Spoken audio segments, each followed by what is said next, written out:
Welcome back, everybody. This Week in America, online, thisweekinamerica.us. A mystical whirlwind of action, heart-pounding adventure filled with mystical creatures, crazy old wizards, and so much more. That's what they're saying about the imaginative tale of courage and betrayal, adventure and true love, a story filled with twists and turns from the much-talked-about The Rebirth of the Dark Ones, the first published book by the dynamic author Clint Charles Fryer.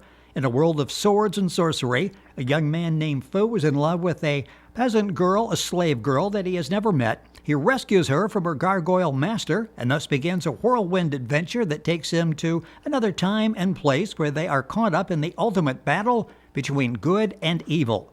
Clint Charles Fryer has been described as a fresh new voice in the fantasy genre. Born in Guelph, Ontario, spending most of his time as a child in the outskirts of a small town, Bellwood, honors graduate, influenced at a young age by science fiction and fantasy, creator of The Dark Ones, novels, animation series, and motion picture, working from his own studio, Frywood Studios. Clint Charles Fryer, author of Rebirth of the Dark Ones, joins us on This Week in America. Clint, welcome to the program. It's great to have you with us today. Thank you. It's nice to be here. I am really looking forward to this. I love what you did on the book Rebirth of the Dark Ones. I have to ask where this whole idea came from. I mentioned that you had a love for fantasy, for this genre at an early age. Where did this idea come from? Because it's a great storyline, and you've got, well, actually a number of storylines, which we'll talk about in the book. Where did this whole original concept come from? Well, it was really funny, actually. It's a funny story. You know those big Valentine cards that you get like at Shoppers Drug Mart? Oh, yes, Zayre's? yes. Those big ones? Yep, bought my share. I got one for my girlfriend, and so I wrote a little story with it, right? And there was, because she is always saying, well, I tell her that I love her, right? And she goes, well, it's not carved in stone. So it got me thinking. So I went to the dollar store, and there was this stones that say love and everything else. So I got the love one, I got that, and I took it to engraving place. So they engrave it, Food Loves Fresh Air. So now it is engraved in stone. So I thought of a really good way of doing it. I'm a huge fan of George Lucas, and he's my mentor, so that's how it all kind of started. And so, you know, like Raiders of the Lost Ark, where you can get the Ark. Oh, yes, There's yes. something like that at the dollar store, so I got that, and I put the rock in it. And then I got her a wine rack for Valentine's Day, put a black cloth on it, and 4 candles with the stone in the Ark in the middle. And then along with the card, I have this little story that tells you about the stone and food and fresh air. And that's the original first chapter. So in the book, it's been edited about 15, 20 times, but she's got the original first chapter of Rebirth of the Dark Ones. That is really a fascinating story. You have a great imagination in real life and when you're sitting at the computer putting stories together. The book we're talking about is Rebirth of the Dark Ones. Our guest is Clint Charles Fryer. His website is frywoodstudios.com, FRYwoodstudios.com. Of course, you can link on directly by going to our website, thisweekinamerica.us. Let's talk about this world that you've created. Talk about Alexandria. That's where everything starts in the series. Well, there's Alexandria is a world that is basically fantasy creatures and everything, and it got abandoned, and throughout time there's, like, at the very start there was these kids, and in the third book it actually goes on full detail how they became guardians and the mystical powers and everything, but I'm still working on the third book. So in the first bit, it has food, fresh air, and something happens to them. And I know I'm just jumping way ahead because the third book won't make sense unless I Yes. tell a bit about the first one. And Alexandria falls into place in the first one because one of the original guardians that nobody knew about teaches Fu about the magic that he possesses because of the falcon's eye that got embedded in his heart from an evil sorceress. And this evil sorceress had ideas for Fu, and she's been kind of watching him throughout his childhood because she knew something's going to happen about this little boy that he didn't even know. So it all goes into that, and then this wizard, Gregon, that originally he's a guardian himself, and takes him through a portal into time and space to the center of time and space. This world is called Alexandria, which was named after this powerful guardian, which states in the third book, and how it all started. So him, like Fu, Gregon, and Jaden are at the crystal castle called Alexandria, the same. It's inside a mountain that nobody sees, the castle, and it's like a whole beautiful world inside the mountain itself, with a crystal castle, waterfalls, beautiful animals, mystical creatures walking around. Like, it's peace and harmony there. Yes. Until something happens throughout time, and I can't go into detail about that yet. Yeah, it's really fascinating what happens, twists and turns, I mentioned right from the very beginning, just when you're settling down thinking, this will be a slow beginning, I'll learn about the characters and what's going on. Bingo, you hit us right off the bat, and you don't take the foot off the accelerator until the very end. In fact, you never take the foot off the accelerator. It's a fascinating, easy to read book. The name of the book is Rebirth of the Dark Ones. The author is Clint Charles Fryer. He is the creator of the Dark Ones series, and we'll talk about the series component of that here in a few minutes. The Dark Ones, by the way, the Facebook page you can follow on Facebook, The Dark Ones, Clint Charles Fryer. And you can link on to all this information by going to our website, thisweekinamerica.us. What's interesting is the book is Rebirth of the Dark Ones, and it talks about the Guardians and how they earned that name, the Dark Ones. Well, they wear black cloaks, and everybody that sees them, instead of calling them guardians, they call them the Dark Ones because they're always wearing black. Their cloaks are all black, and their magic is kind of blackish, but it's kind of good magic. It's from the heart. It's not like this other kind of fake magic. Yes. So it's more powerful when it's from the heart in the series, and it gets it more in depth with it about the character Fu about it too. Talk about fresh air. We've mentioned Fu, the mainly the young farmhand. He falls in love with this girl. I mentioned that he had not met her at that time. Fresh air. Talk about who she is. Well, she's a little girl. They're all in their early 20s, within the story, right? Storyline, and yes. He goes out and for horse rides after his chores are done, and he admires this girl from afar every day, and then he waves to her and she waves back when she's doing her chores, and her evil master comes out and chases her back into her treats her really poorly, and then Fu takes off somewhere. And on the way back to his farm, where he works, he's thinking of a way to save her, and because he's had enough, and the evil gargoyle, her master, is treating her very poorly. So he's in love with this girl, and you know how the power of love these days, you do anything for the person, right? Yes. And so he gets up enough gumption, and that night he goes out and tries to save her. And you'll and then follow this something story. happens. Yeah, it's so difficult without giving away too much. But I tell you what, I know. I it's can go on, but I don't want to give too much away. 'Cause yeah, that's why you wrote the people book. are like, That's why you wrote the book. yeah. The book is called Rebirth of the Dark Ones. Information wherever books are sold, and Clint's website directly is frywoodstudios.com.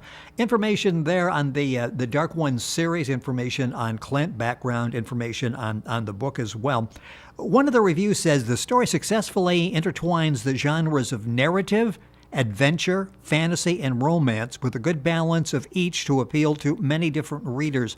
Talk about this, because the story is really multi-layered. It's a great adventure. If nothing else, it's a great adventure. But it's so much more than that. You really draw out who these people are and sort of the moral dilemmas they're going through as well. Yeah, like I just finished the second book, and I'm just waiting to a publisher to actually pick up the series. And the second book, if I may jump ahead to the second book. Sure. Some of the characters that are in the first book that are quiet in the first book, they show their true identity and everything in the second book. The second book is more action, more magic, more adventure. It's got everything, more drama, suspense, and it's these three wizards are like, it goes into depth about how they became friends since they were like kids, and now in the story they're like 300-400 years old, so they've been like best friends ever since they've been like 10 years old. And in the story of the second book, my son's character actually tells the whole story from the start of the book to the end. So he's telling his story, the story of the king, Stratton, and the story about how the wizards come together and everything in the second book. And it's more bigger, and there's the different characters in the first book is like 2 pages of the different characters. In the second book, there's about 5 or 6 pages of the different characters. So there's more characters in it. There's more evil fighting the good, and there's other mystical creatures that I added that actually help the Guardians defeat evil. But you have to read that because it'll like draw everybody in. Because when I write the books, I actually act out every single character as I'm writing. That's interesting. It's kind of funny too. So you actually sort of get into the character, which gives, as I'm reading, these characters have a certain authenticity to them. I guess that's where it comes from, because if you don't feel the character, you either, I guess, either drop the character or make some changes within the character. Yeah, because the second book, because I'm already on the third one, but I vaguely remember the first one, and I know the second one, because when you you write the whole story, you kind of forget what happened in the first one. Exactly, yes. Because you got all new stuff in the second and third one. So in the third one, the first chapter actually tells you how it all started with a little girl. And her name is Alexandria, right? Yes. So, and in the second one, it goes from time back and forth. So once you read the novels, you'll understand who goes back and who goes where and everything else to fight evil through time and space. I love the creativity you bring to the first book, Rebirth of the Dark Ones. Obviously, that will continue with the other books in the series. I mentioned that you've been called a fresh new voice in the genre. Talk about your style and what you feel, what you're trying to do that's maybe a little bit different than what's been out there. Well, I'm trying to be original, but it's hard to do that because a lot of people have already done it. Yes. And like when I get stuck, I usually have an energy drink. And no, this is funny. I got stuck on like a chapter, and when I was at work, and I had a Monster energy drink. I don't know if I can say that online. Well, certainly. I had like 3 or 4 mouthfuls, and by the time I hit my third mouthful, I had ideas for another book series. I had ideas for my friend's movie. I had ideas for my stuff, and I had magic spells coming up left, right, and center. And yeah, when I'm stuck like that, that's what I do. And then I write down everything I thought of. And I already started 2 more book series just from that little can of Monster drink. And it's amazing what a jolt of caffeine will do. Obviously, from a creative standpoint, that pushes you up, across the finish line. I mentioned that you not only have the novel series, you're working on an animation series that will be designed for kids with various lessons, courage, value of friendship, that type of thing in that, and a motion picture working with an award-winning director. How are those projects coming? Because you write so vividly. It's a very visual book. I can see this as an animation series and as a motion picture. Well, when I was doing the series, I thought of, because I like for the kids to read my book and see what I see when I wrote it. So I'm like, well, why not do an action-packed mystical adventure animated series? Yes. So they can actually see the characters as they read the book. They're like, so that's what food looks like. That's how the evil sorcerers looks like. And all these little gargoyles and mystical creatures that were in the book that they read and enjoy. And then if a network picks it up, something for them to keep into their heart, like I do when I write my books. And I sent it to different places. I sent it to Disney, and there's this company in Toronto that loves the whole project, and they work for Disney, and they do like Despicable Me and everything else. They love it, and they just need for me to get my foot in the door so they can do something like that. Well, you're off to a great start with Rebirth of the Dark Ones. One review said, I would recommend this novel. It would be a wonderful treasure for any young adult reader. And I'm thinking, well, thank you for calling me a young adult reader. I haven't been called that in a long time. This book, you really can't narrow it down, can you? I mean, there's something here for everybody of all ages will find aspects of the book, Rebirth of the Dark Ones, that they're going to enjoy as well. When I was after I wrote it, one of my friends that works at the bank, I asked her how her week went, and she said that her son hates writing. He got a bad grade in reading. So I went home, printed out the first, the manuscript of it, and I gave it to her. Plus, I made some T-shirts based on the book, right? Yes. It's got the cover, and the back of the cover is on the back of the shirt. So you're actually the book. So I gave that to her to give to her son. And he read it, and then his cousin came over, and he wouldn't let the cousin touch the stuff, the book. And he has the picture, or he has my T-shirt framed in glass on his wall. And would you believe that his grade went from a D to an A+ just by reading my book? See, reading can be fun, and you strike that nerve with this book, and there's so many lessons in the book as well. As I say, in addition to being an outstanding adventure, the book we're talking about is Rebirth of the Dark Ones. The author is Clint Charles Fryer. His website is frywoodstudios.com. That's FRYWOOD, frywoodstudios.com.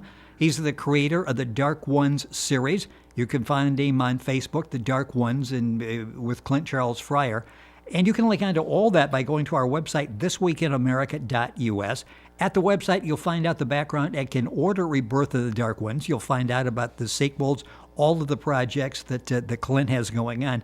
Clint, has been a pleasure to have you on the program. Really enjoyed the first in the series of books. Looking forward to the sequels, Rebirth of the Dark Ones. Clint, thank you so much for being with us on the program. A lot of fun, continued success. I sense your passion. I can't wait to get my hands on the next couple of books. Thank you for being with us on the program. Well, it's been great being on the show. Thank you. Hopefully have you back to talk more about The Dark Ones, the first book, Rebirth of the Dark Ones. Clint Charles Fryer, our guest and the author. His website is frywoodstudios.com. Of course, you'll find the information at our website, thisweekinamerica.us. We're back on today's program right after these messages.